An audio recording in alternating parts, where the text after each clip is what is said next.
the digital signage products are going to be listed under the PureStream sub-brand, and the easiest way to find that is through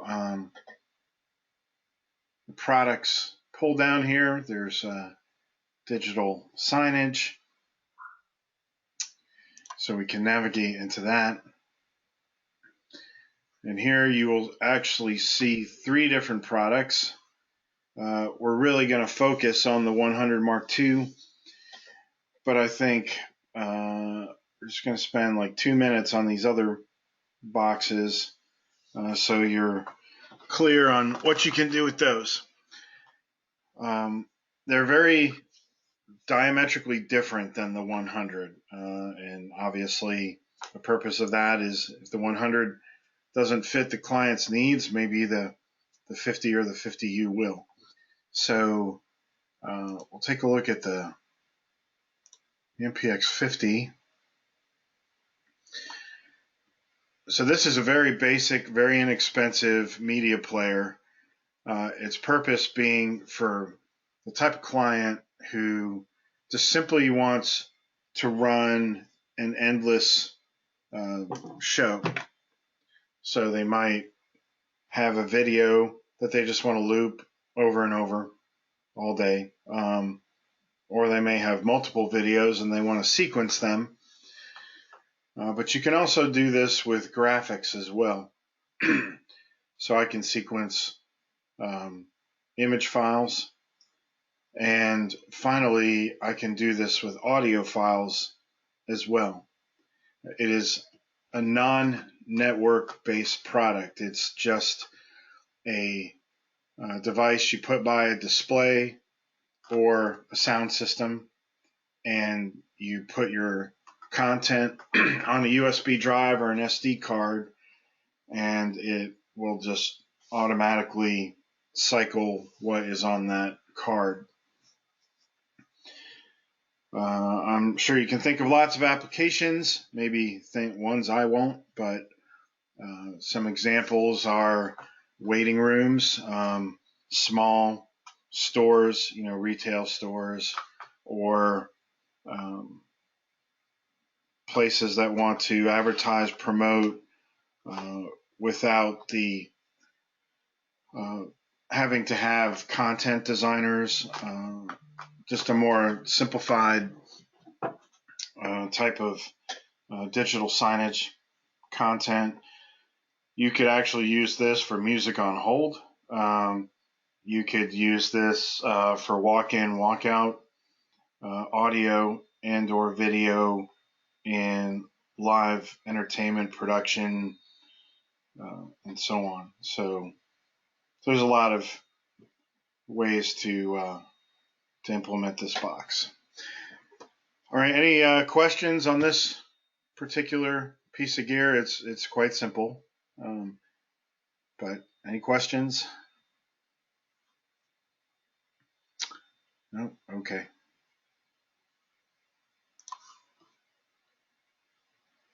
All right, and then there's the Dash U. This is just the Ultra HD version, really the same product and functionality, just able to do 4K output and content to a 4K display.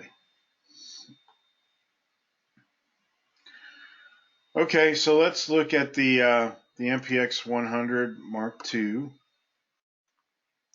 Go ahead.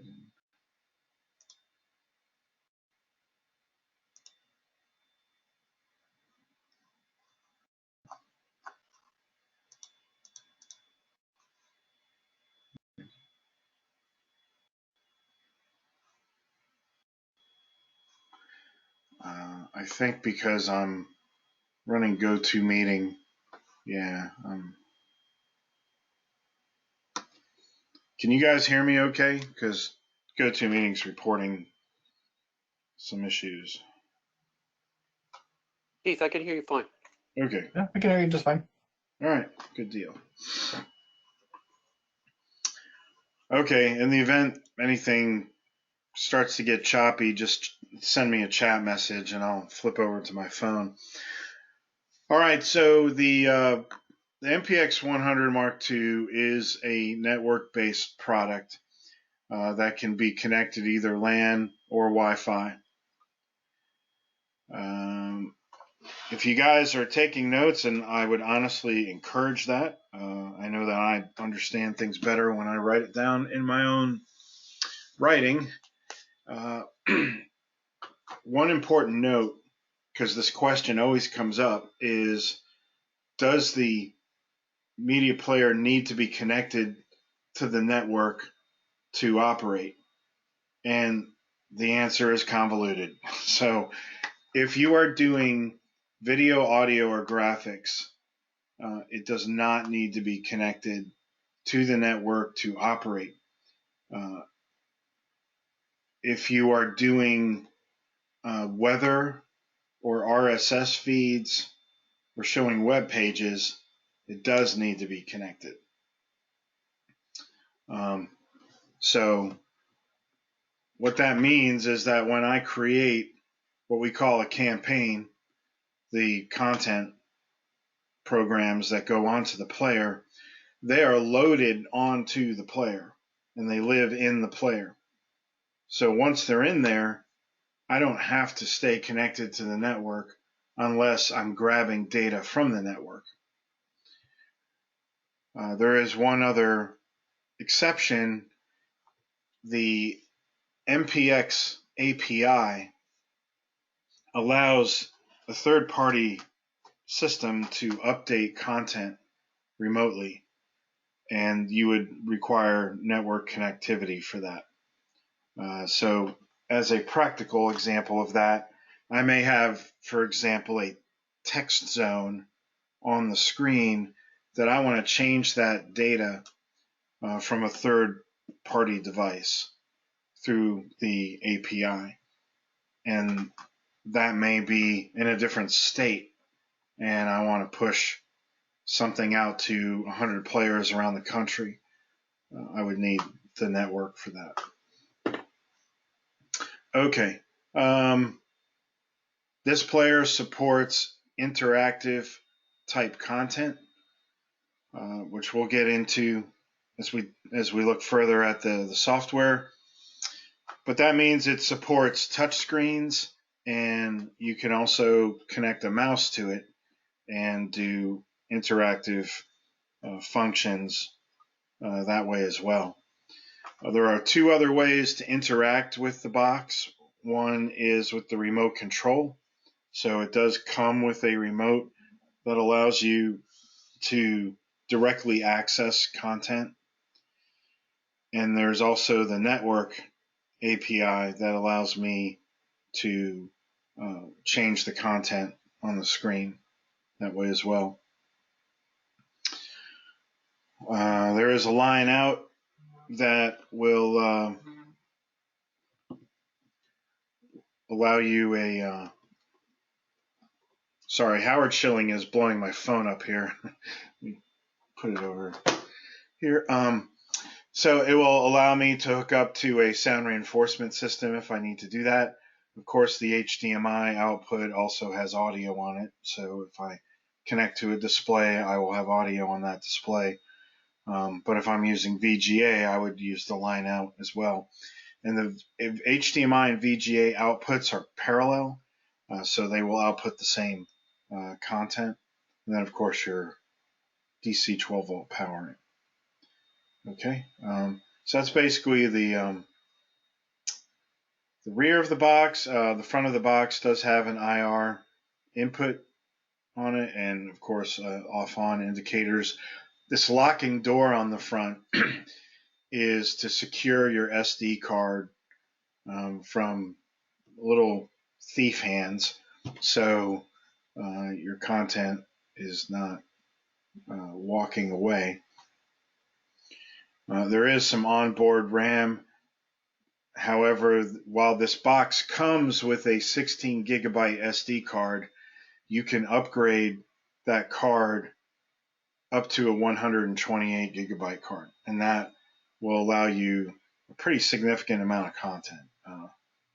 and we can entertain questions on how much content can you put on that. Well, it's very difficult to answer that because I don't know what your content is. If you're just doing audio files, you could probably have tens of thousands on there. If you're doing 4K video, probably have a few on there. And how long is the video and what codec did you use on it and so on. So there's a utility in the software that allows you to look at your campaign size. So we'll see that in a moment. All right, so just some specs in here. We'll take a look actually at this other page. What's particularly helpful to know is the formats that are supported. So in audio, you've got MP3, Windows Media, MPEG, Dolby, etc. Image formats include JPEG, bitmap, GIF, PNG, TIFF, and actually it should say PDF in here. And then video formats. We support a pretty vast number of video formats. Another thing to note about the players, it comes with a 3-year warranty. It is an Android-based player. It is solid state. There's no moving parts. We have an extraordinary failure rate on this to date. I think in 3 years we've had 2 units with an Ethernet jack issue, and that's it. So they've been quite extraordinary. They're built for 24/7, 365 operation. And just a note about the 3-year warranty in this space, there's really not a lot of manufacturers who are offering that. It's actually extremely small. And those that are holding the top slots, as number 1, number 2 media players and shipped in the world, they offer 1-year warranties. So you should be able to have a successful fight against them. All right, so any questions about the hardware before we move on to the software? And at this time, Tony's asking about PoE. We don't support PoE at this time. And one of the reasons for that is it's a Wi-Fi box.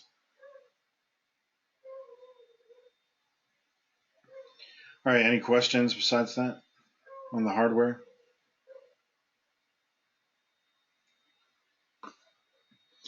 Okay, so there is a manual. I'm not really going to follow it because it does cover a lot of how do you first set up your network to talk to the players and how do you set up the players and the software and so on. It is a lot of information, but at the end of the day, it's actually not that difficult. But we do have to be thorough and cover all the information. So you see we go through here setting communications and download ports and so on, and we show all that information as well as the on-screen display that you'll see from the player that has a lot of diagnostic information.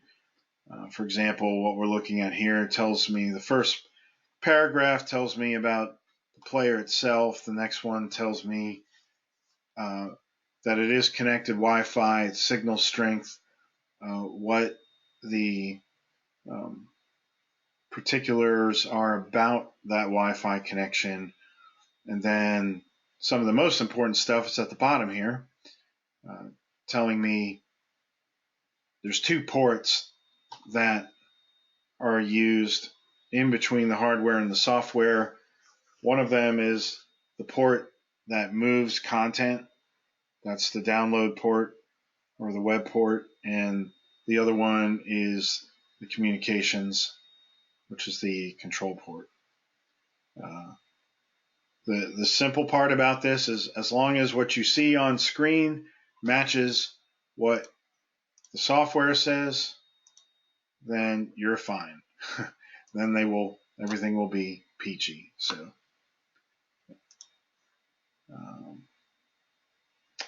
what else? Yeah, so there's a good bit, but we're going to talk through a lot of this in a quicker way today. All right. So, having said that, we'll be going through this software interface. I'm going to show you just a little bit of the obligatory PowerPoint on this, and then we'll actually walk through the software. All right, let me back up here. So as we mentioned a moment ago, there's really two components to MPX: the hardware and the software. And the hardware is solid state. The software is a Windows Server-based program that uses a browser for the user interface. So what that means, what the benefit of that is, if I have a browser interface to get to the user interface, I don't have to be on a Windows computer. I can be on a Mac or an Android or Windows or something else, as long as the browser supports Flash, then I'm fine. All right. So the way that the software is divided up is to organize all the resources that will be used in the projects, in the content campaigns. That content will be stored on the server running the Windows application. You may be working on a remote workstation, but it does allow you to store content on the server and also grab content from the server and edit it and put it back. The composer is where a vast majority of time is spent once the system is up and running. This is where campaigns are made and assigned to the players. And then there's the player window. This is where I can look at my players and my diagnostics. My monitor tab will take me deeper in and do setup and administration of players. Accounts allow me to create user roles and then assign users to those roles so that they only have access to certain functions of the software. And then finally, there's statistics where you can grab play reports from the players and analyze how people are interacting with the players. Okay, so we kind of covered this, but there's a lot of different formats available. What am I storing in resources? Video, graphics, and audio. But I'm also making layouts, templates. So it's also considered zones or containers on the screen. So where are my videos and where are my RSS feeds and my weather and so on. And that's what you're using a template for.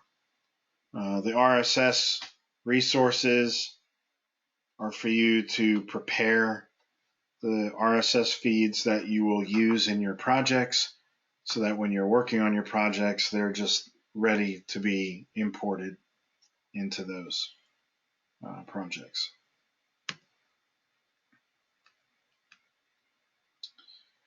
Okay, again, the composer, that is where we will do most of the work. We'll be working in that for a bit, and actually I'll go ahead and transfer over to the actual program now. So when I'm going to start from the login screen so you can see the practical process to get started here. So when somebody wants to access the user interface, again, they are in a browser, and in my case, I'm on the same computer that's running the program. So I'll get what's called a home address, the 127.0.0.1. That's fine. And I have to have a username and a password, which is created for me in the user roles in the accounts tab. And then there is a code that will be generated. 6124. And I have to enter that to get into the user interface. So the first page I'm presented with is the home page. There's some diagnostics in here for the administrator. They would care about all these first lines. We're going to skip over that. That's more of a IT manager section there. But we are going to pay attention to this next section because it does help you understand things you would need to know to discuss the product with clients or other people. So the first thing that I'm being told in this diagnostic is how many players are in my system and how many of them are actually up and running at the moment. So I know that there's 5 players in my MPX system, and 2 of them are live. That may be an indicator there's an issue. Why are the other 3 not online? So that would be important. All right, the next 3 lines talk about my programming. And before we get into all the details about this, this is a good place to explain the difference between the 3 types of programs. So what we have is loop, demand, and insert campaigns. The loop campaign is just simply time-based. It is either infinitely running or it is scheduled. Either way, that's a time-based program. So I could have a project I make that just runs forever, or I could have a project where I have a morning content and an afternoon content and an evening content, and I want it to change at certain times on certain days, and I may even have a weekend program that runs that's different than all the others. So those are all I call loop campaigns. Demand campaigns are the interactive content. This is where you are in one way or another manually demanding this content. So either the user is touching a screen or using a mouse or a remote control, or the administrator, the system may be using network commands to fire content or automating that content through their third-party device. And then there's insert campaigns, and this is a special type of time-based campaign where I can do a priority override of what is on the screen. And as an example of that, maybe I've got content created for the month of May, but I want some Mother's Day content this coming Sunday. So I may create a program to run just on Mother's Day, and I make it as an insert campaign so that it will just run that one day out of May. That way I don't have to do any sophisticated programming of my May content. I just leave it running for the entire month, and then that one day it gets overridden.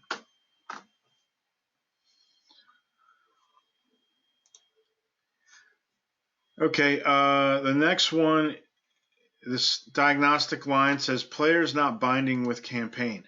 What that's telling me is of the 5 players that I have, 0 of them don't have a campaign assigned to it.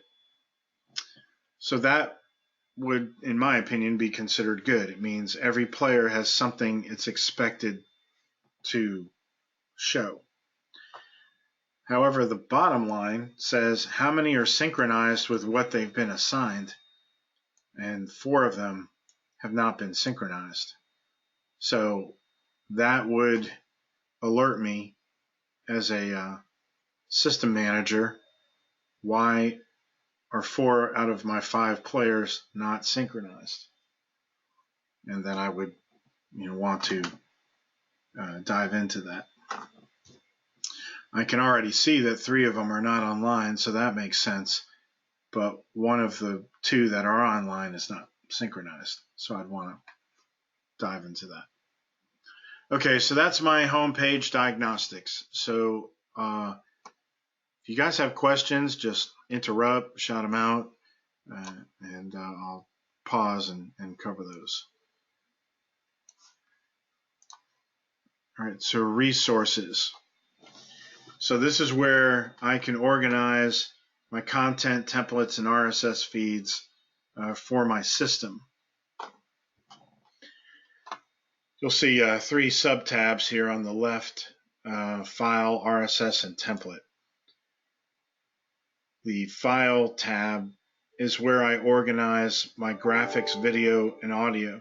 And I get to choose and actually create all my folders. None of these folders you see here exist when you first load the software.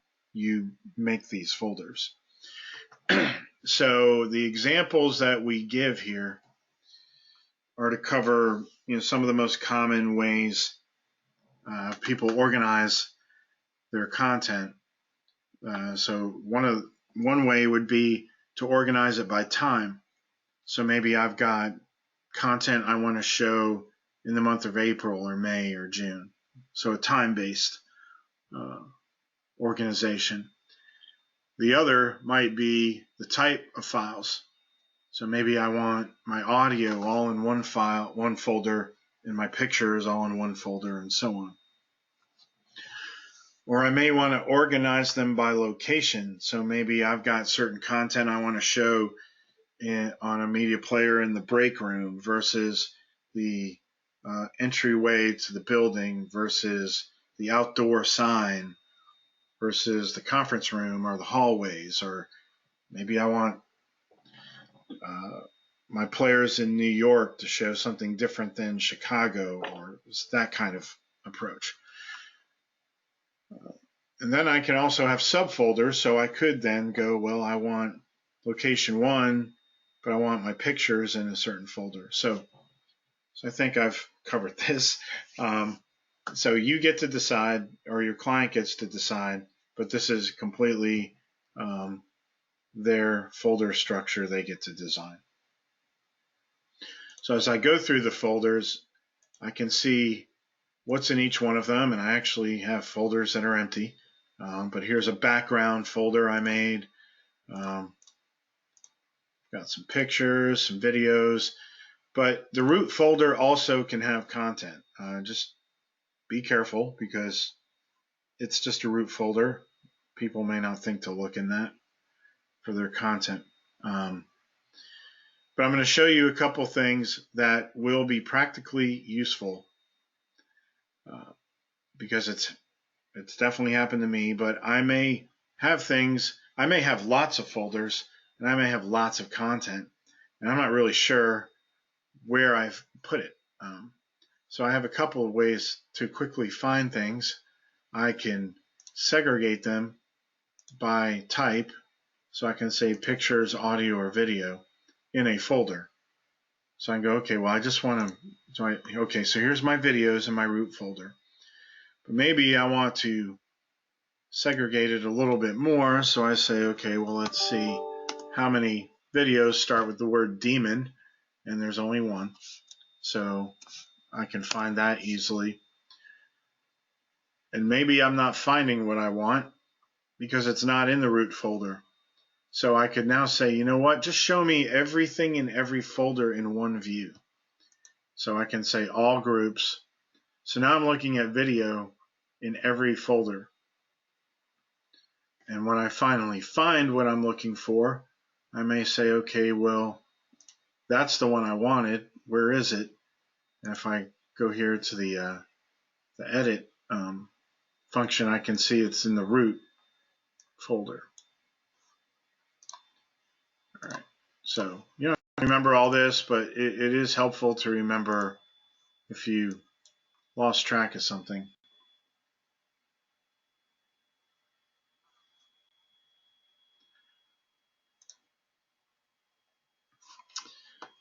Bear with me 1 second here.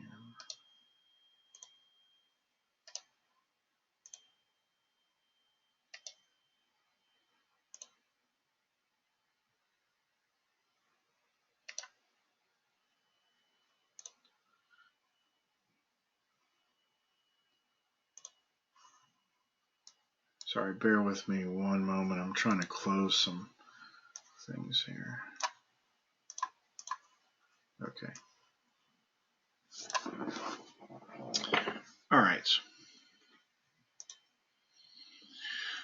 As I mentioned before, the content is on the server running the MPX software.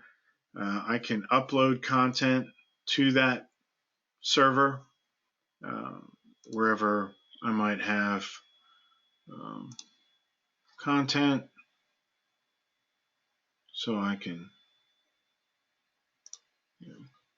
grab something and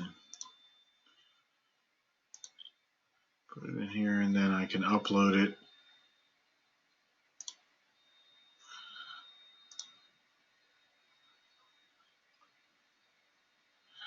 I can also download content. So I had this video selected. It just downloaded it to my workstation. I can edit it, and then I can put it back.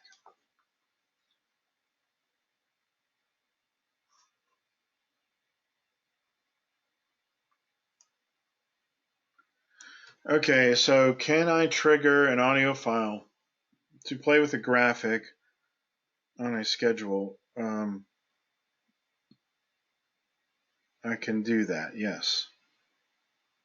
I can show you how to do that in a minute. All right, so the next tab is Rss Feed. This is where I'm storing my RSS resources for when I'm doing my content design. So you see I've made quite a few actually. And to be honest with you, well, I do live in Atlanta, so I guess I have some obligation to select CNN, although I'm not really a CNN watcher, but yeah.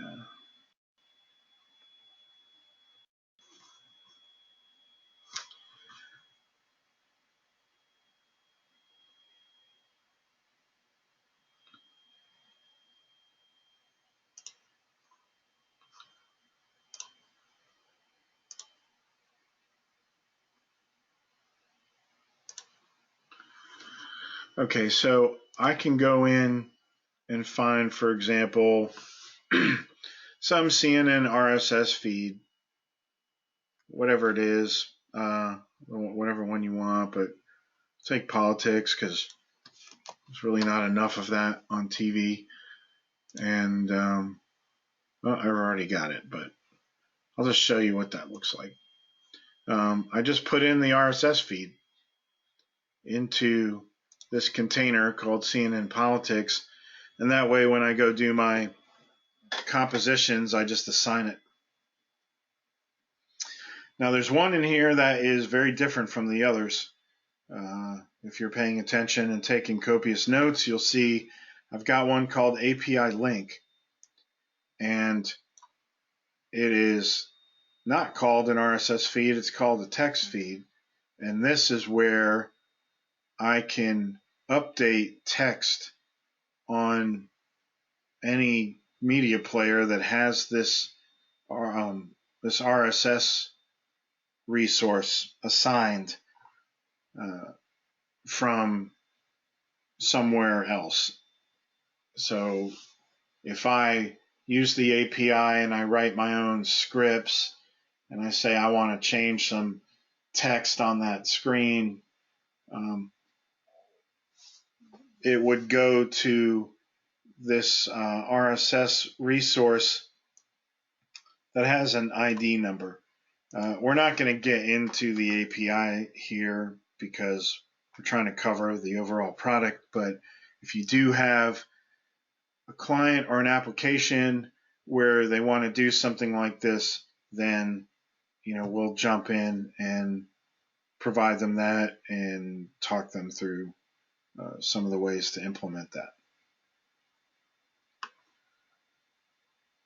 Okay, and then next is the template, and this is where you create your layouts. This is definitely one of the great advantage points of our product is we allow you some pretty deep and wide options on layouts. So anyway, I've made a number of these. I usually always make a new one per class, so we'll stick with that tradition and say, we'll say 510 and class template. I'm just making stuff up here. 510 demo. Okay. So we do allow you landscape or portrait signage displays. The way you do that is you pick the resolution, and the first number is going to be your horizontal resolution, and the second one will be your vertical. So 1920 by 1080 would be a landscape, whereas 1080 by 1920 would be portrait. So you can always pick that. We'll just stick with 1920 by 1080. And here's the one that I just made. All right, to demonstrate a template, I have to show you how to make a layout. So you're actually going to learn a lot of stuff right now on content design. So I've opened up our template example, and it is blank because we just made it. This area we call the canvas is 1920 pixels by 1080 pixels wide. To the right are buttons that create zones or containers. It's really the same thing, just some people think container makes a little more sense. And then at the bottom is our toolbox, and this allows us to manipulate certain parameters and to see some things going on, and you'll understand that as we get into this. So I'm going to go through each of these buttons. I will tell you that some of them will not apply to the MPX100 because there are other non-marketed products that we work with through this software. So I'll let you know what is applicable and what isn't. All right, so when I press any of these buttons, it will create the corresponding zone in the canvas, upper left justified. So when I press video, you'll see this video zone appear. I can click and drag this video zone anywhere I want. And as you might notice in the toolbox, it's showing me my XY coordinates of my upper left corner of that zone. It's also telling me the width and the height of the zone. Now, if I grab, for example, the lower left corner, you can see that I can change the size in both dimensions, and that is reflected in the toolbox. And you notice the XY coordinates don't change because the upper left corner isn't moving. But if I were to grab the upper left corner, then I would see that number change as well. Okay, so great palette of creativity here because I can make zones that are very custom, right? Or I can do zones that are typical. And if I right click on the zone, I can say I want a 16:9 aspect ratio. And then I can click and move that around. I can also lock that aspect ratio, and if I don't like the size of the zone, I can change it just by dragging one corner. So very artistic approach to making zones. If you kind of like what you see, just go with it, right? Or I can come down here and I can say, no, I want an exact size to that zone. Maybe I want it 1280 by 720. And now I know it's exactly that. And I can also do the same thing with the XY coordinate. I can say, no, I want this coordinate exactly, 50 off the edge, and maybe 100 off the top.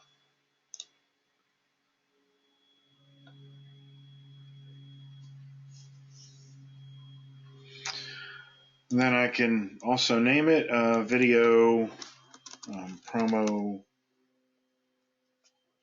We'll just leave it at that as an example. Okay.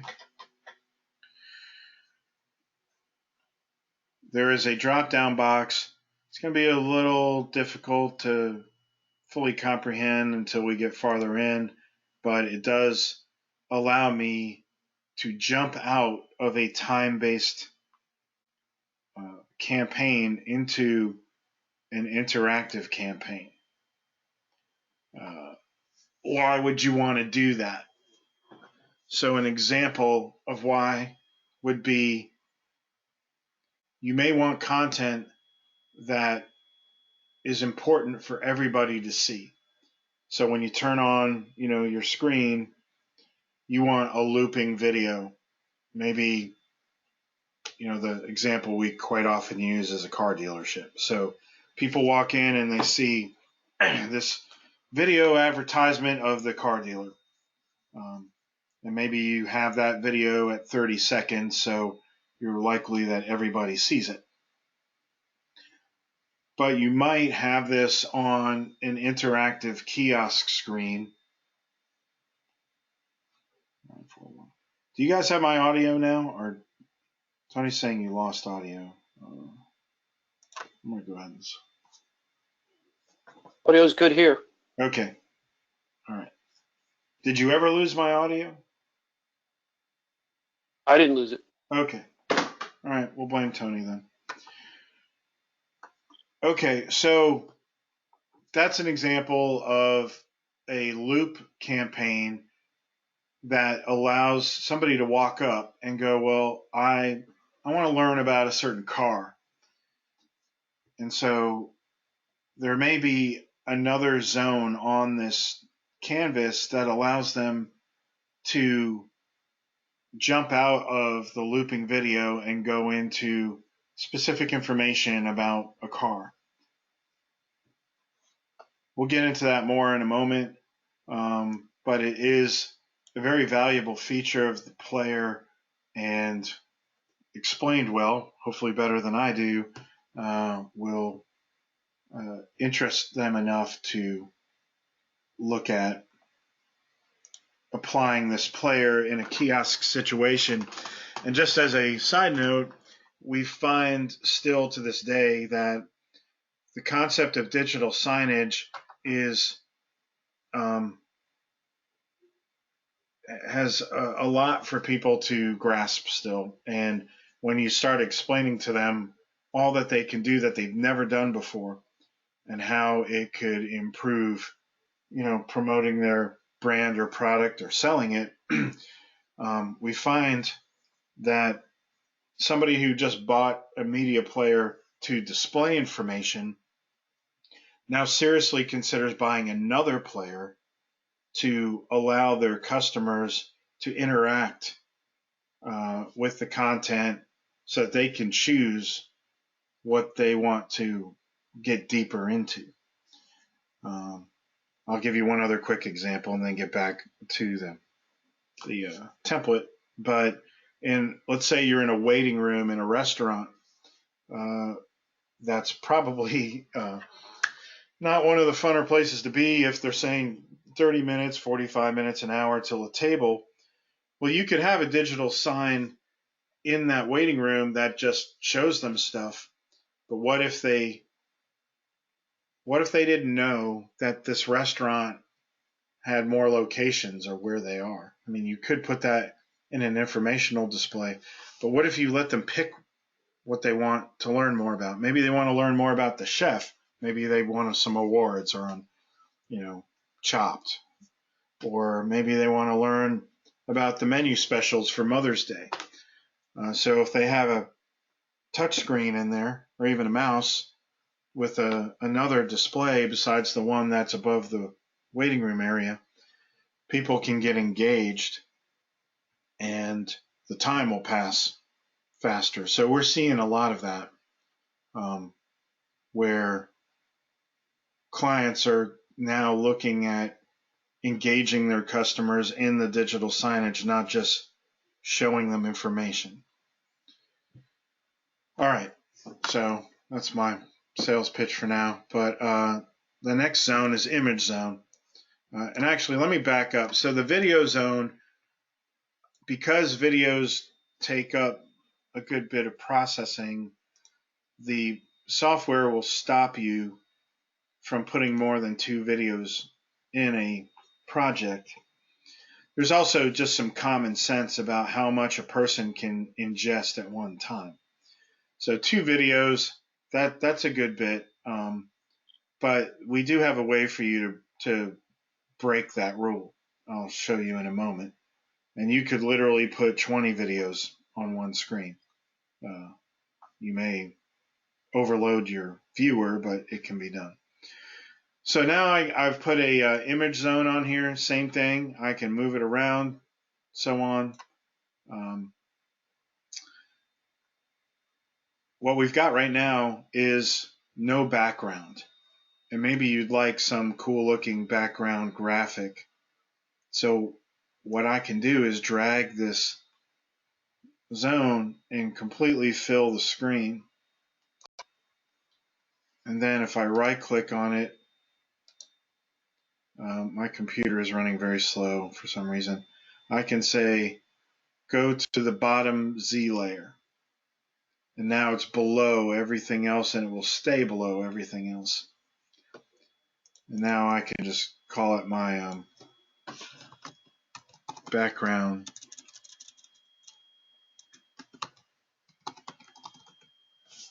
Right. All right, and I can still put more image zones on here. And I can layer these image zones. So I can have images on top of images on top of images to your heart's content. And so why would I do this? One possibility would be I've got background images I want specifically for that area. And then I put another image on top of it. Maybe something like that. All right, so we'll just kind of back out some of this stuff because I have lots of other things to put in there. All right, and then there's the text field. So this gets pretty cool and interesting. I can have a text field maybe under a picture to explain the picture. I can have it as a paragraph or a single line. I could do the same thing under a video. But I can also make my own scrolling text if I want. And I can make it scroll horizontally or I can make it scroll vertically. And you'll now see a new button in the toolbox that did not exist for videos or images called Advance. So just to show you that, if I click the video zone, I do not have that button. Same with the image zone. But I click text and now I have this Advance button. So that opens up a window allowing me to specify things about that text zone. The first thing is that zone has a transparent background. So any text that shows in there will overlay what's behind it. Or I can say fill that zone area with a solid color. And here I can pick a color for that. So maybe I'll pick blue, and maybe I'll just leave the font white. And any font that is in the server running the software will be registered, and you can pick that. So maybe we'll just do, I don't know, we just pick something so we can move on. I'll just pick Arial. There's a safe font to pick. All right. It's no secret to you guys that we're really a Korean company, so there are some things I need to translate for you here. The first section, this box talks about horizontal movement, and the next box talks about vertical movement. I can choose no movement by saying I want the text to be still. And then I simply decide the justification in the zone. Or I can say I want horizontal movement, and then I get to pick one of 5 speeds. And I can choose whether the movement is right to left, which is very common, or left to right, which is unusual, but you can do it. So in this case, I've selected my text to scroll to the left, and as you see, it's got a blue background right now with white text. And that's whatever I want to put in it. I could put, English Marketing Group is the greatest in the world, as an example, and sells 1 million media players. So you or your client gets to decide what goes in there. The other thing, of course, could be the API. So this text could change dynamically from a third-party influence. All right, so let's look at the RSS feed. Again, another type of text zone, but this uses text that it grabs from an RSS feed. So you don't really tell it what is going to be in there, but maybe we'll assign one of the CNN RSS feeds to it, so we'll make it stressful and urgent looking. So we'll pick bold, yellow over red, and we'll make it go faster.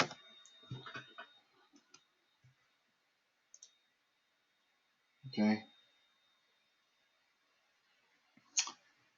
Then we've got the hybrid zone.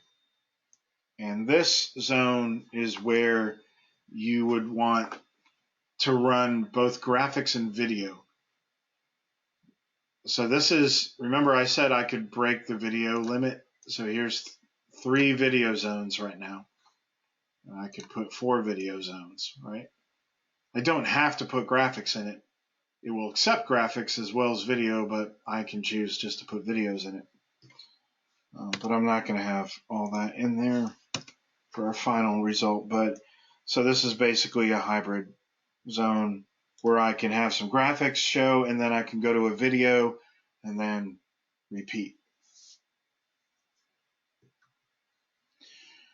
All right, device. Now this is not commonly used. I will show you this, but it is used rarely. And what it does is it allows you to insert graphics on a USB disk or drive, sorry, to the back of the player.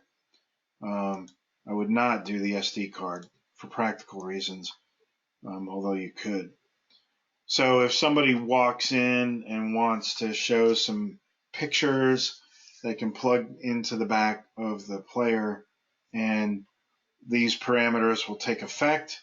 It will automatically play each graphic for 5 seconds with a 2-second effect interval, and then I can pick what the effect is. All right. I'm going to take that out because it's not really very common. Now I can do time. So I can say I want a certain date format.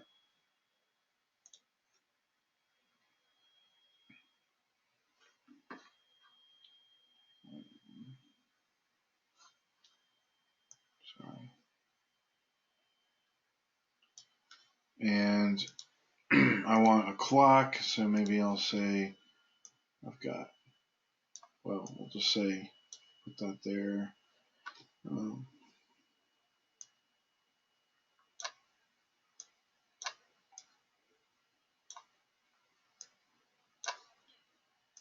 then what day of the week is it? So when you first put up the date, time, day information, it's going to grab the information from the computer you're working on, because today is Friday the 10th, 9:58 a.m., at least in Atlanta.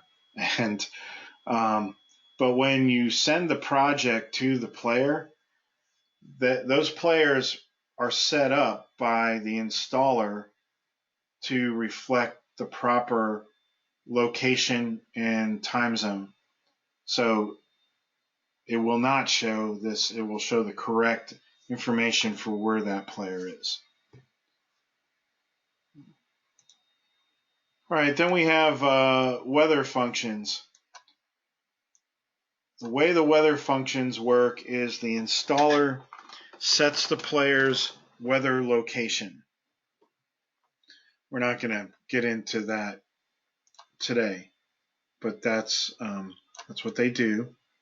And then when you create these weather displays, it grabs the correct weather. And as an example, well, the way this is done is with Yahoo Weather ID. So the installer would find out the correct identification number for what city the player is in, enter that into the system, and then this will show the correct weather information. All right, so I can actually show weather for today, tomorrow, and the day after tomorrow. So that's why I'm making another set here, just to give you that example. I'm not going to go any further with it because I think you get the idea, but here I can go in, you see again, I've got an advanced button, and I can say, show today's weather. And, I can pick some other things here. But I can also say, show tomorrow's weather or the day after tomorrow. So one way you could do this is have 3 sets of weather all showing at the same time, and the viewer would see today, tomorrow, day after tomorrow. So they have 3 days of weather information. The other thing I can do is what's called a loop, and it will every 5 seconds loop this zone through today, tomorrow, and the day after tomorrow. So I can show it to them individually on the screen, or I can have these zones cycle the data for the 3 days of weather.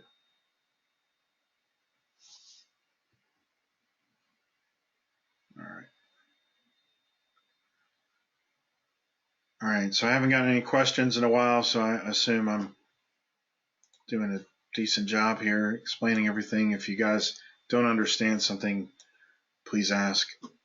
The logo zone is a slightly special graphics zone. It allows animated GIFs, as opposed to the image zone allows graphics of every type except animated GIFs. That's actually not a very popular image format anymore. However, we do have it, so if somebody wants to utilize animated GIFs, they can do that here.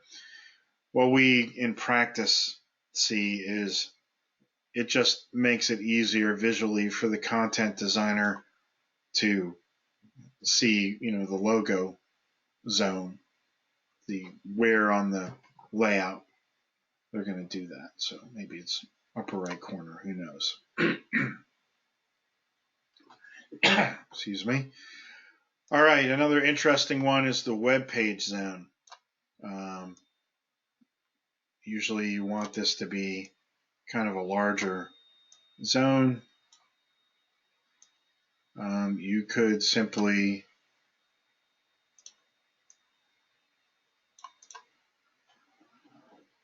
show your company's web page. Now, in a system where you have a touch screen or a mouse, you can actually interact with that web page.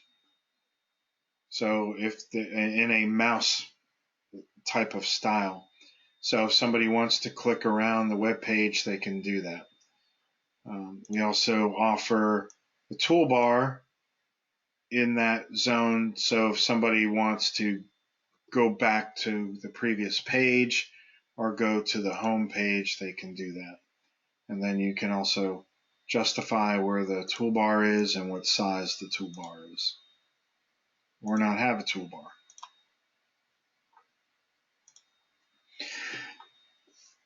There's also web pages that are custom designed to be displayed in a specific way. So an example of that would be if like a college campus, they could have in their own server a web page that they designed specifically to be shown on the media players. And it may only show exactly what they want. Like you won't see the browser. You'll just see the content that they want to show. There may be schedule information, like what's going on this weekend. So I would just encourage that if you're talking to a client or designing an application, you think about that because it does allow some really useful ways of displaying data.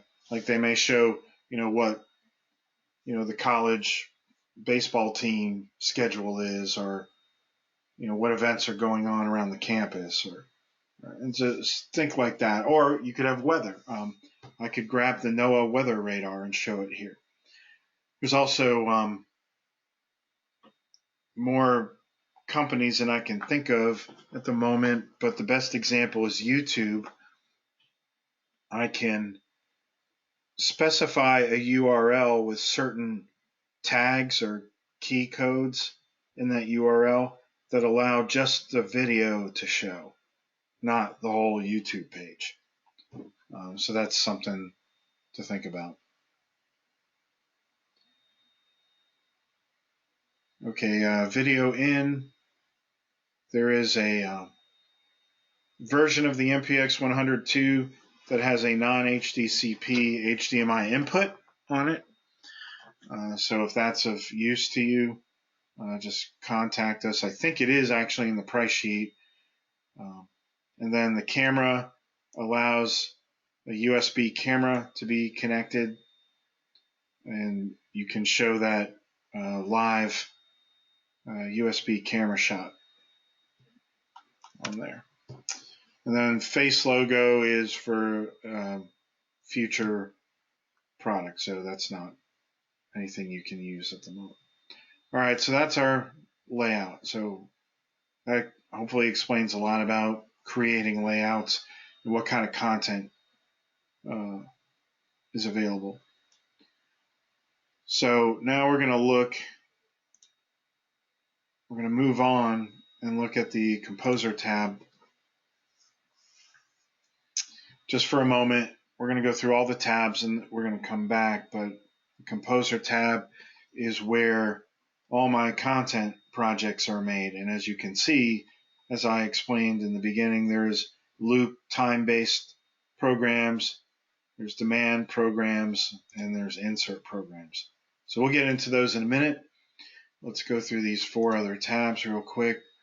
The Player tab shows me all of the players in my system and some information about those players. You can see in here I've got 3 players in the root group, but I've also got some other folders here, and I've actually got 1 player in location 2. Now, like we did in the Resource tab, I can select all groups and have all of my players show, so I know here's all 5 players that are registered. 2 of them are online, just like the home page told me, and the other 3 are not online. There's some diagnostic information in here telling me the last time the units came online. You can see one of them has been quite a while. I can also look at that in absolute time.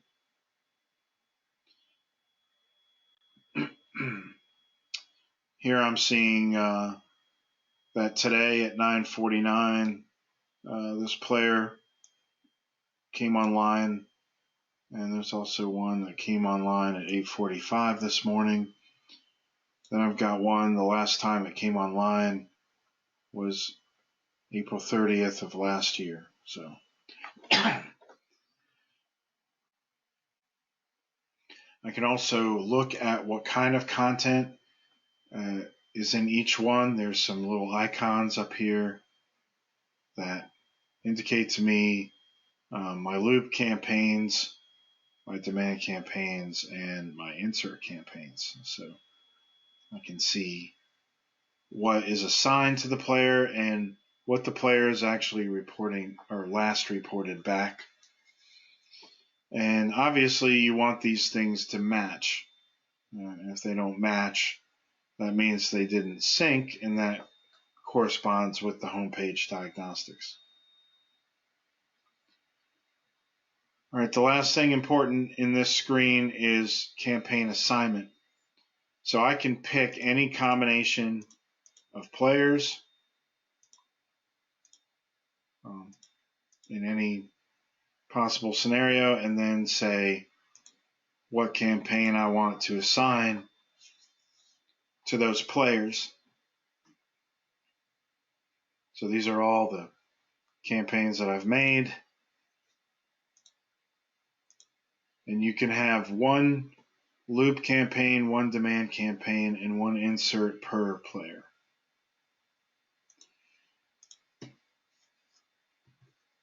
The Monitor tab is really for the system administrator. This is where they can look at specific settings of players. This gets very deep, but I can look at network setup. Sorry, my computer is lagging here.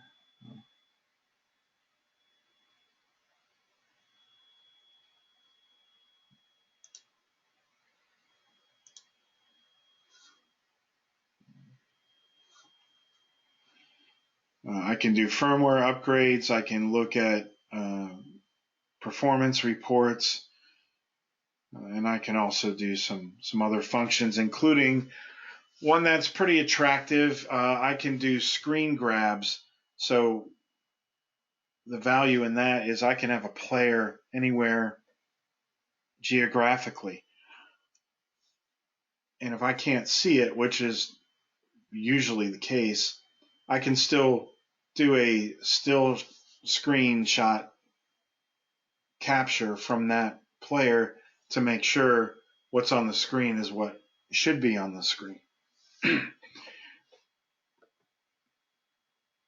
Some other things that this is telling me is whether the player is set to use its SD card and the size of the SD card and how much of the SD card is available, or if I'm using the onboard memory and how much of that memory is available.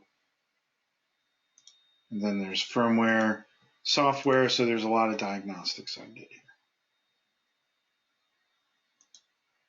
All right, user accounts. This is where I can create roles using 37 different parameters.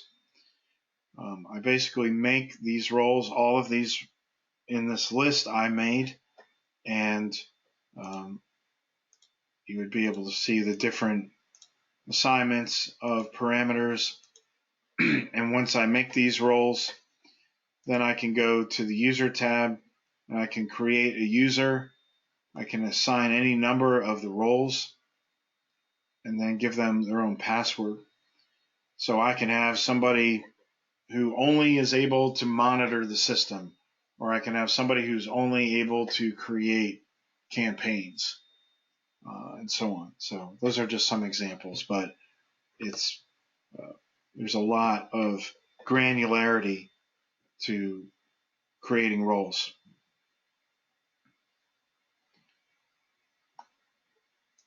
And then my statistics page, this is where I can grab performance, play reports, and interaction reports from the players and analyze them to either make sure that the players are showing what they're supposed to, when they're supposed to, or see what people are doing with interaction.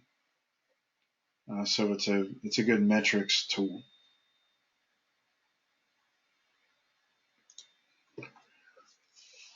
All right, so let's work in the composer here for the remainder of the time, and this is again where I create my content. So we have to add a bit of definition to campaigns. Campaigns are actually nothing more than a folder that hold programs. The programs are actually your projects, your content. So the purpose of that, in this left window, you'll see campaign names. A good example would be, if I can find it. Okay, here's one. I have multiple programs, so I would want a campaign folder so that I can group together these programs to send to a player, because I want this player to have morning content, afternoon content, and we even have commercial style time-based.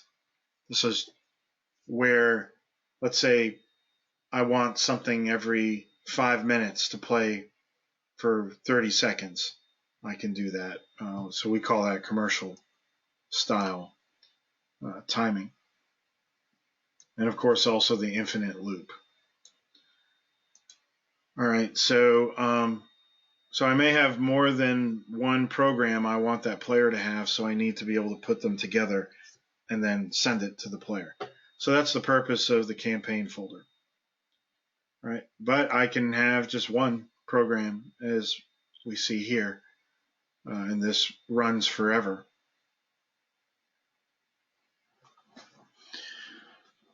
The demand programming is different because this is all based on a user requesting, demanding, calling up content. And just to refresh you on that, they can either do that by touching the screen, and certain zones are programmed to fire content, or I can use the remote control to call the content. If you look at the first column here, it says program number, and you can have up to 99 programs in the demand style. So if I use the remote control and I press 05 enter, it will fire this BP menu program on the screen. So I'm going to show you a little bit about this in a moment. Let's take a look at the insert campaigns. These are time-based, and as I mentioned earlier, you could have things like Mother's Day, right? And so how that works under the hood is I actually schedule the campaign. So I'm going to pick that.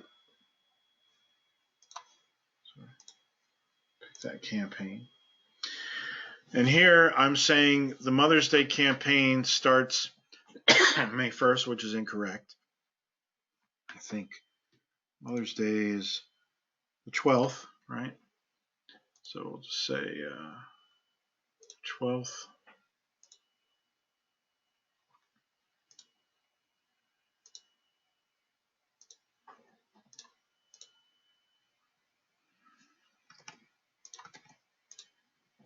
Like that. Okay. So on May 12th at midnight, it will fire and terminate right almost at midnight. Okay. And then we just build the content we want to run for that day. And you could have morning, afternoon, evening. You could do that. All right, so let's go back to Loop.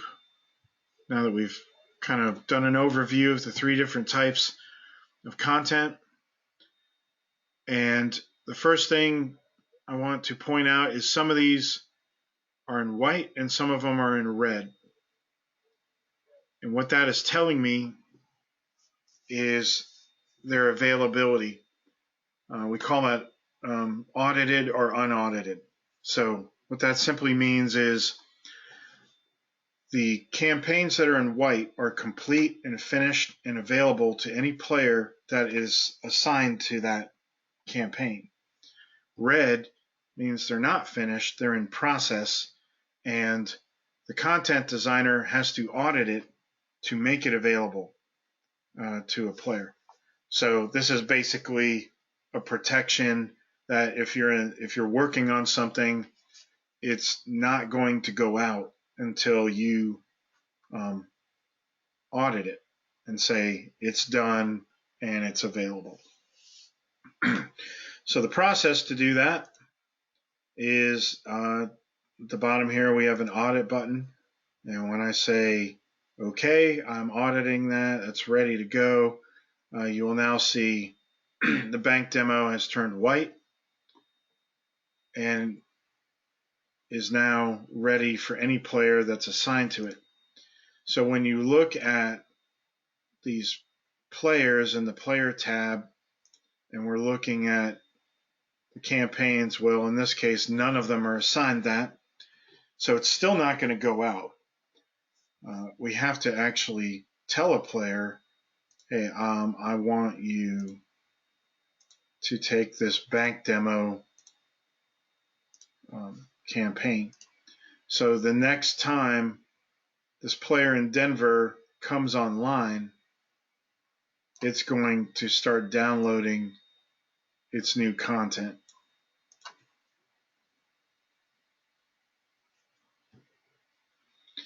So it is a two-step process. You audit the campaign to make it available, and then you have to assign a player to it so that it grabs it. And again, I could have picked every one of these and said you're all assigned that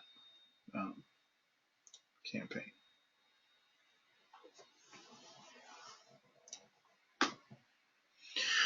There is a way to schedule the upload. So by default, players have a 60-second what we call a heartbeat with the software. So about every 60 seconds, the software and the hardware check in with each other for the purpose of telling you if the unit's online or it went offline, there's an issue, and to also say, hey, you've got new content you're supposed to have, and then the player can start to download that content.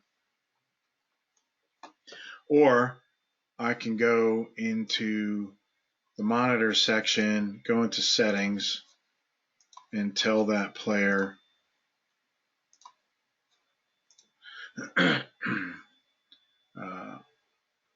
I'm sorry, my computer's lagging here. So waiting for the screen to update. And I can go in and say, I want only during a certain time for the player to grab content. So that's in this download section. I can say only grab content between like 1 in the morning and 6 a.m. So an off time when nobody's looking at the screen, I can update it. All right, so you have either choice.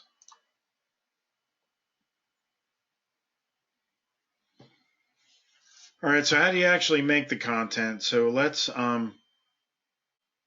actually start with our own. So we're going to say 510 class. We're going to make a new campaign, class demo, and we're going to grab the template that we made.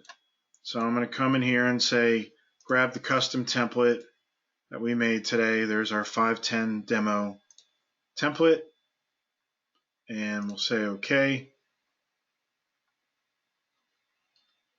And now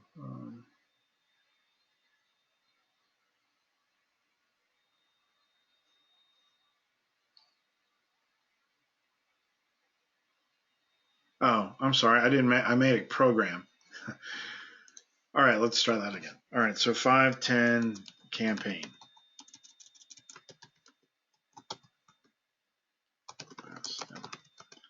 All right, so I'm making a campaign this time. And so there it is. There's my, my campaign folder. I have no programs. So we'll call this class demo 510 demo, and grab this. And so here we've got our campaign folder. We've made only one program. And because we haven't finished it, it's in red, so it's not ready to go. And if we go to the layout, we should see the layout I created earlier has been imported into this program. Now I can modify this and it will not edit the original template. So it's a good idea to, make a template fairly generic, and you can make special adjustments to it as you go. All right. So anyway, go ahead and keep that, and then now we're going to learn about putting the content into the units, into the zones. Sorry. So we go to the content tab. So you notice there's a layout tab. That's strictly what zones are there, where they are, the parameters of the zones. And then there's the content tab. This is where I'm not going to change anything about the zones. I'm just putting things in the zones.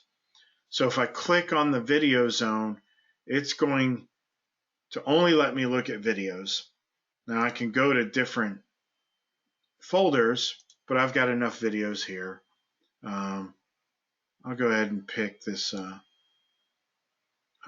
Chrysler video, and I add that in there. And that's it. So it's in there. If I do a refresh, I'll get a screen grab of that. And I can preview this. I can look at what that video is going to look like, and it's just going to loop over and over again.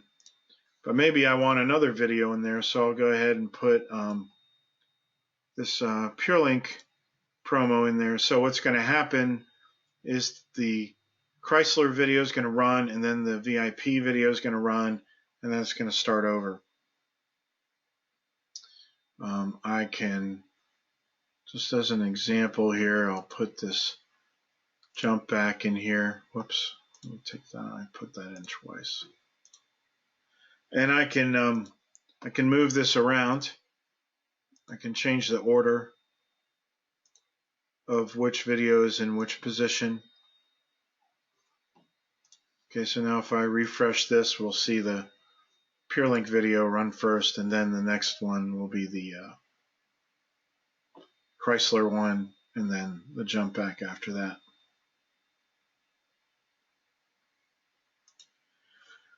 All right, let's go ahead and put a background in here. So I'm going to go ahead and to my background folder, and I'll pick this background, and I'll add it into my list.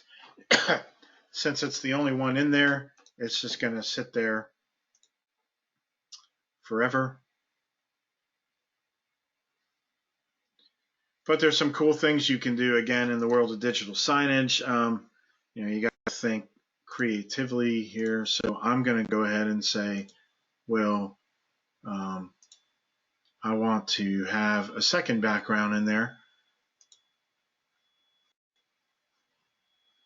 Sorry, my computer is really not happy this morning.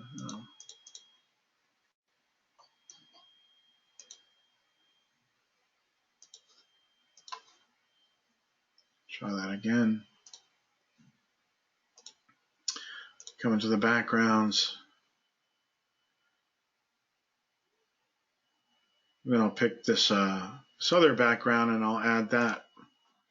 So you could actually have your backgrounds dynamic. It doesn't just have to sit there. I can choose these and say I want an effect, and every 5 seconds I want the background to change, and I want it to have a grid effect. So it's something a little more exciting. Let's put some images in. So now I've got, here's something fun. So we'll take a bunch of cars, and we'll put these cars in. And now I can select all of them and say every 5 seconds I want a grid effect. And the way this is going to look to the end user is this car is going to change colors. If I may have actually picked 2 different model cars, but okay, there you see it's yellow, and now it's maroon. So you can do fun stuff like that. Let's look at the hybrid zone.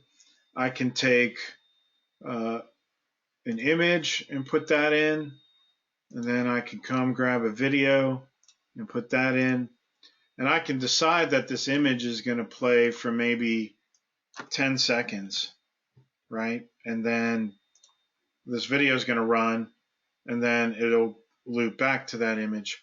Or I could say I want a different image to play after the video, right? And that one will play for 5 seconds.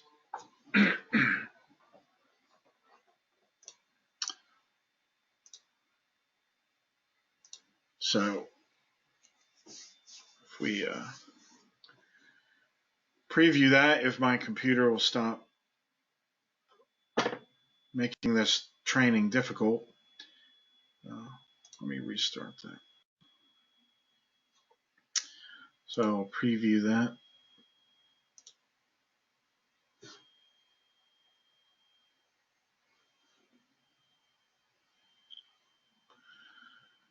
What you're going to see is that zone. Okay, so it's giving me a lot of trouble, but that zone would show the picture, and then it will show the video, and then it will show the next picture, and then it will loop back. All right, so it's clearly fighting me. Let's put a logo in. So let me see if I got a logo. Yep, here we go. We'll put the Dodge logo in. And you could actually put in two different logos, and it can change. There's another thing you can do. Let me show you. Is I could actually put the same logo in twice.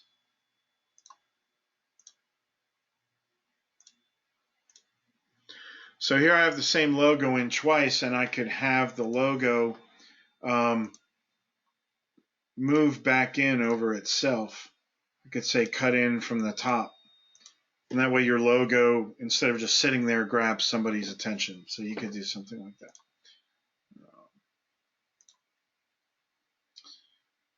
And then for the web zone, I could say let's have it look at PureLink. Now, if I have more than one website that I want to show, I would set a play duration in seconds.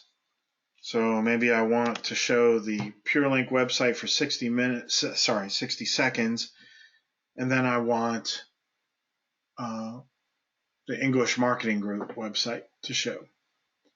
Or I can make that 10 minutes. I can also choose how often that web page refreshes. So, and in the example of maybe the NOAA weather radar, I know that every 15 minutes that radar updates. So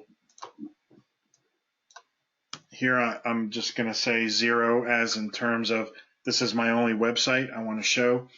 But every 15 minutes, update, refresh that page. So if you are looking at the NOAA radar, it's refreshing to the latest loop. Okay, so in this case, here comes our web page. And you can interact with the web page if you have a mouse or a touch screen. Yeah.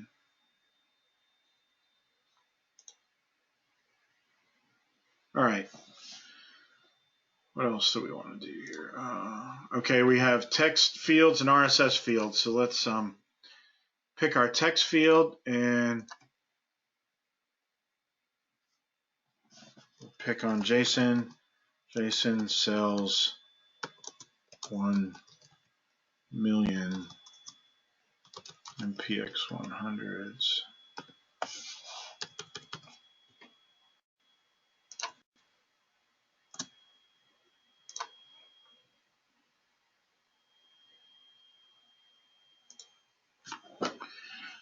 Okay, actually I put it in twice because my computer is giving me trouble, but so now if we have that running,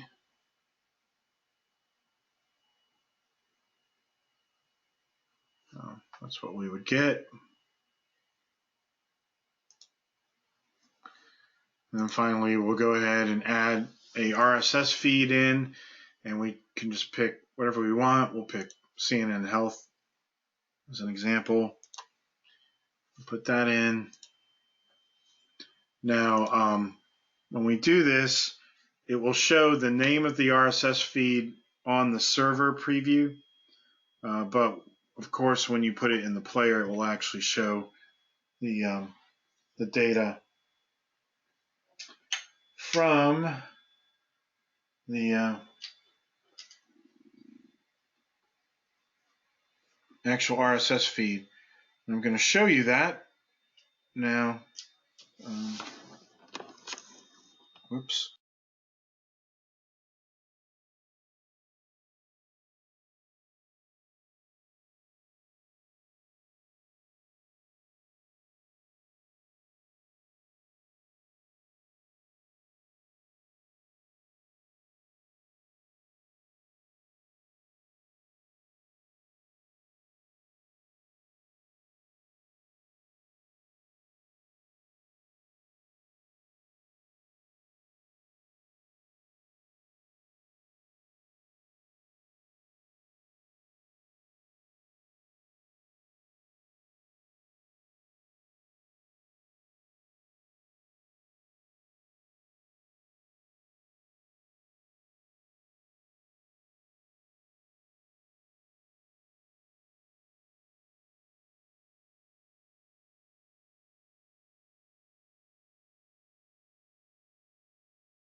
Keith, you still there?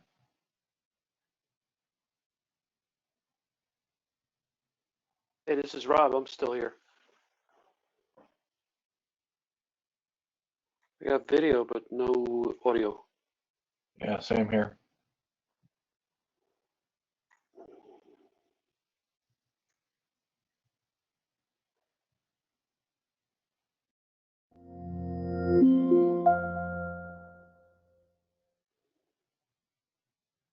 I wonder if he's using his phone to show us the video. Could be.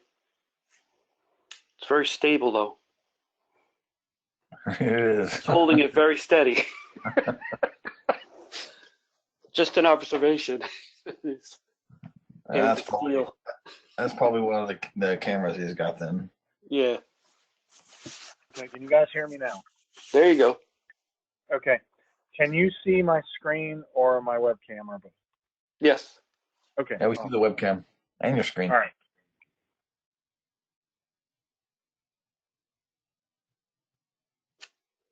Okay, just bear with me a second here.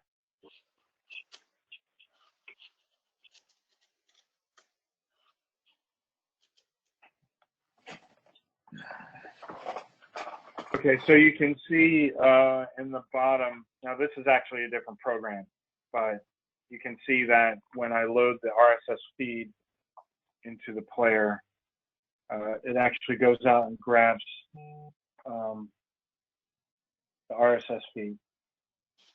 Like I have like a CNN technology feed going on right now. Yeah, I can see. But I do have the background is changing. Yep. There are two different backgrounds, and they're wiping in, so you can see that. Now, the background does not have to be a video. It can be, because I think somebody asked that. I can choose anything I want. So I can say that's not an image, that's a video. So I can stretch a video zone over there and make that my background. And in fact, I can make a web page my background. And I'm sure some or all of you guys know this, but we have to think about web pages not in the way that we typically interact with them, going on our, Safari, Google, Chrome, whatever, and look at, web pages. Web pages don't have to look like that at all. They can be completely customized content. So it's a very smart and creative way for a client to manage content that will show on these players.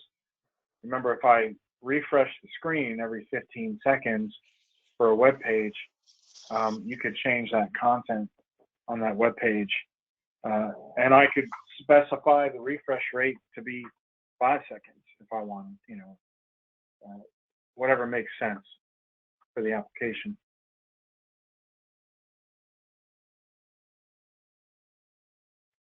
Okay, so remember, I'm trying to make sure you have an overview understanding of everything that you can do with this box and software. I'm trying not to train you how to create content, but what you can do. So let me move over to demand campaigns and talk about that a little bit.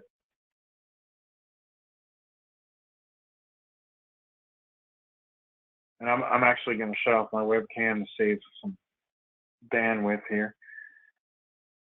All right, so here I've written 14 programs, and they all interact. So we're going to start with the first one, which I call menu X. But this is where I'm making zones that when you touch them or click on them, they do something. And these are just image zones. But if you look down in the toolbar, there's a drop down here that lists all of the programs that I've made.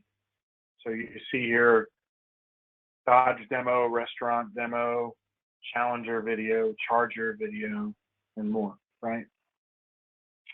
So as I click on each one of these zones, and you see I've named some of them, you'll see a different execution in the toolbar.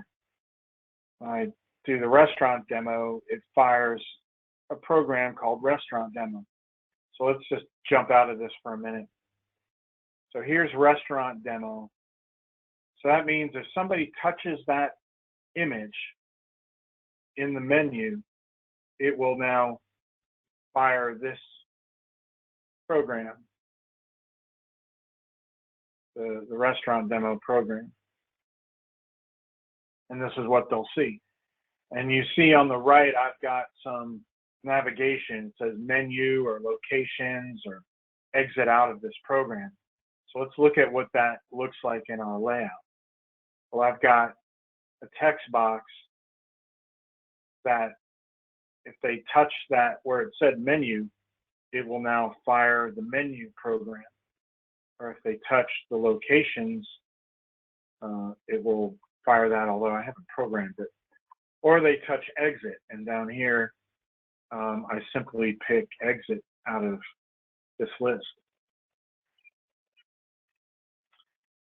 And this just shows what it looks like to them.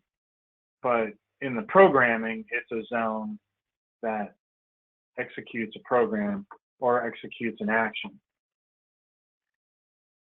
So to simplify that, I can take any zone and make it a programmable button to the user, and then fire any program in this list. And because I can do that, I can then interlink every one of these any way I want.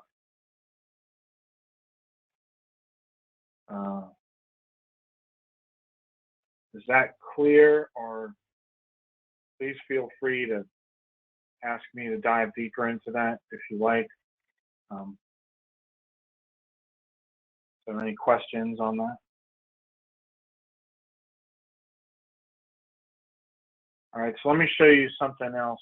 And if you do have questions, just go ahead and shout them out. But when I create a program in the demand campaign, remember that somebody walked up to a screen. It was looping a loop video, which had a button somewhere on it that allowed them to now move into interactive demand programs. So what if they walk away and they leave it on some specific content, and I don't want another person walking up and missing the overview video that I want people to see as their initial experience. So I can say here, if nobody touches anything on this screen for a certain amount of seconds, exit back to the loop video. So this is actually a pretty powerful function, because that way I ensure that the experience of somebody walking up is still get whatever loop video I wanted them to see. Let me see if I can find that.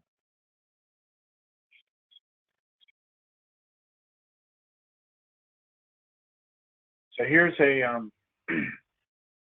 loop video that has programming to go to the demand. Like somebody will walk up and see a video, and you see this text is scrolling by saying, just touch anywhere to enter into. Now this is for the trade show I wrote this for, but it says touch anywhere and it will take you to the demos. And what it does is it fires this first one, and this first one lets me get to every other one of these.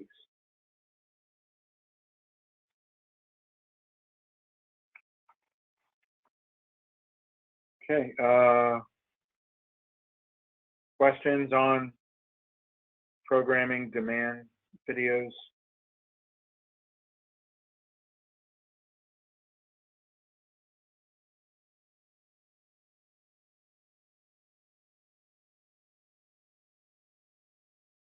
Anybody? You guys ready to take the test now, or any questions before?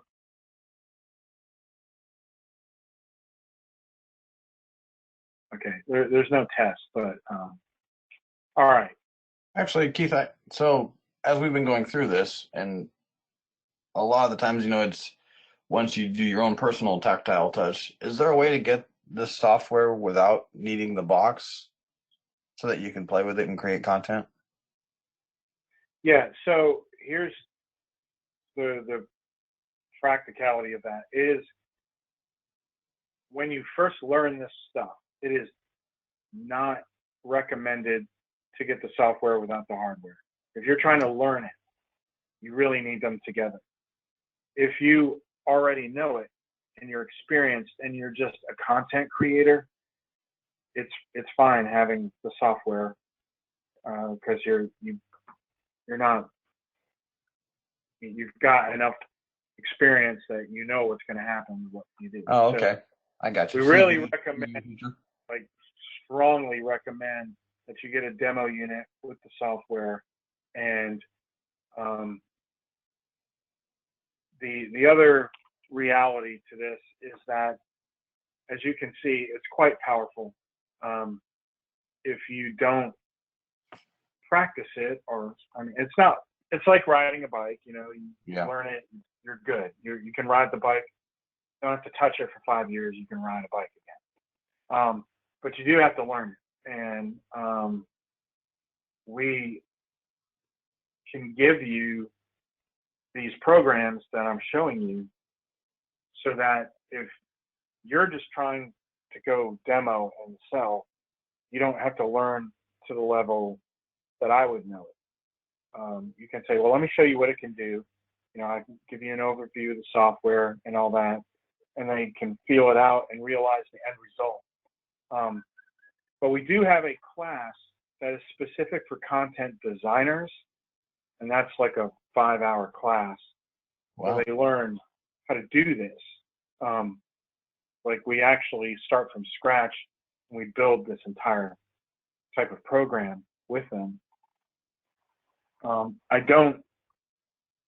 You're always welcome to learn as much as you want, but if you're just trying to sell the product and demo what it can do, I would get a box.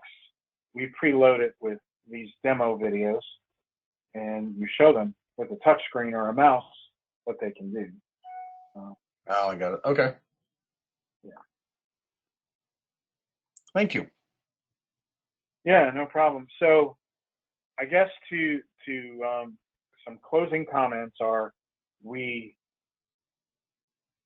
try to be there for you at every step of the way, from training to preparing you to go do demos, helping you with design. Somebody has questions about, well, like nobody's asked this of me, how many players can you have? And the answer is, you can have as many as your network can handle. How long does it take to update a player? It depends on the speed of the network. There's all sorts of questions that'll come up from an end user. Like, how long can a video be? It can be quite long. It depends. If you have a 16 gigabyte SD card in here, and you have a video that's 10 gigabytes, well, you could play it. In these designer classes, we teach them things like, what codec is best to use, how best to render a video, how to interconnect these interactive programs, and so on. So in that sense, think of us as a educational arm, so that if you have a client say, okay, this looks great, but if I buy this, who's going to train me how to use it?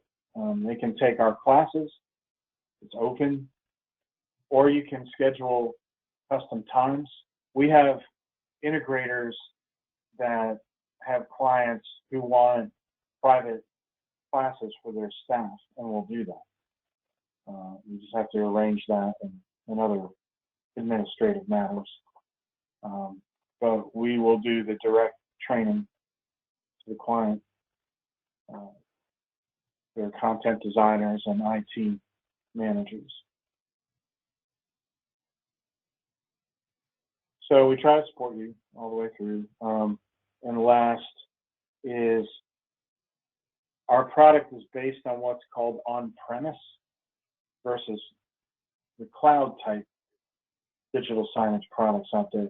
A vast majority of what you'll go up against is cloud-based. The problem with cloud-based is there are markets that will not use that.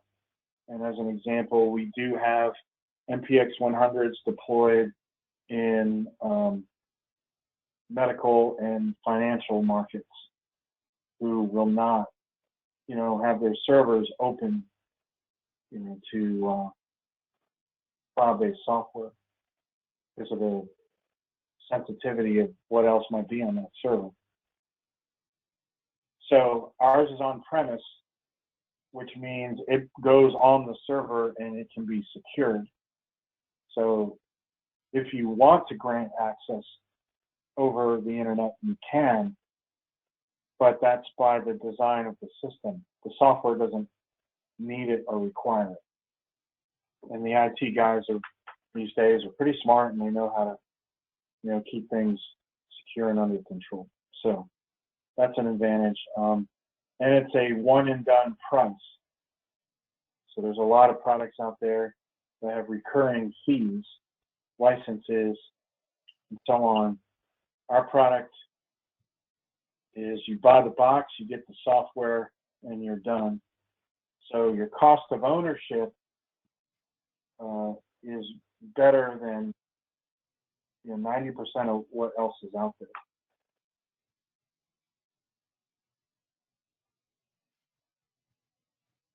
That's all I have. So if you guys have questions, you can email me, call me. You can ask me now. I'll hang on. Can you switch back to the loop mode for a second, please? Sure. Okay. And just run our demo, just so I can screen capture it, please. Yeah, okay, so here we did the 510 campaign.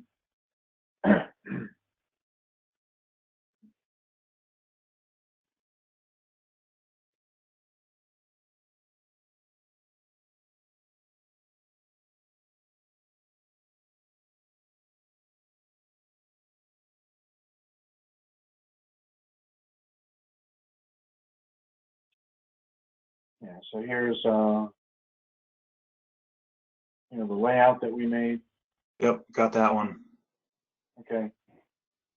And then we switch to the content tab and you click on any zone and it will show you what you put in that zone. Oh, no, I got that. I just want to see it when it's finished so I can show the guys the difference between, the preview, please. Yeah, okay, so here's preview. All right, well, I'll go ahead and turn on my webcam. See that.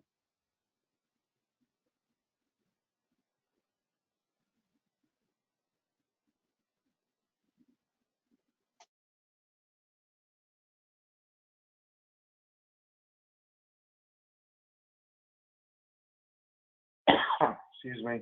I apologize for my computer. Oh, there we go. Okay, so my webcam moved for a minute.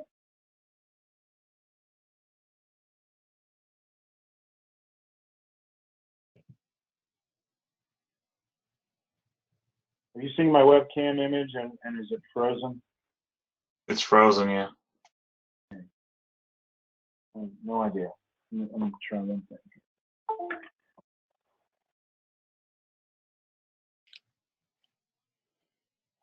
I'm going to stop it and start it.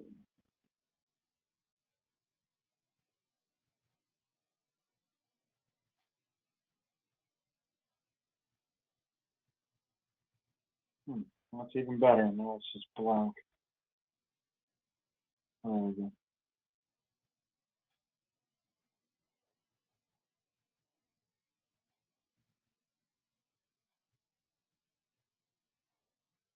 Cool, I got it. That's perfect. Thanks. Yeah, so that's what I would recommend for you guys is just send in for a demo unit loaded with demo content, and I'm perfectly willing and happy to, once you get it, to have another,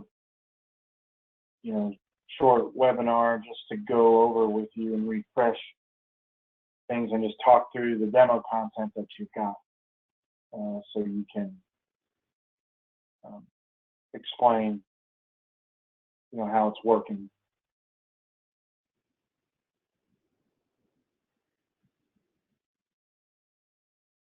Okay. Any other questions, anyone?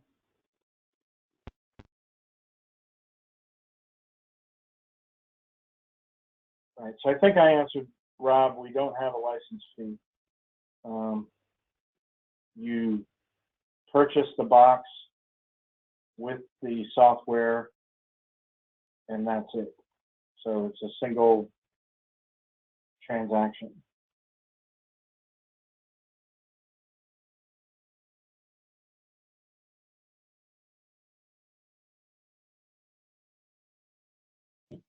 Okay. All right. Well, I appreciate you guys spending a couple hours of your Thursday with me today. No, Friday. It's Friday. It's even better. Don't scare me like that. Yeah, don't do that. I almost added another day of work here. So again, reach out to me as needed, and I hope that I was clear on the advantages of our product versus other brands out there. But we find that when you do get in front of a customer and rattle off the list of solid state 3-year single, transaction, no recurring fees, more zones than anybody, interaction, very deep and wide scheduling capabilities, education, support, design support, all that. You should be able to win the opportunity. So that's it. Very cool. Great rest of your day. Thanks, Keith. All right, guys. All right, thanks.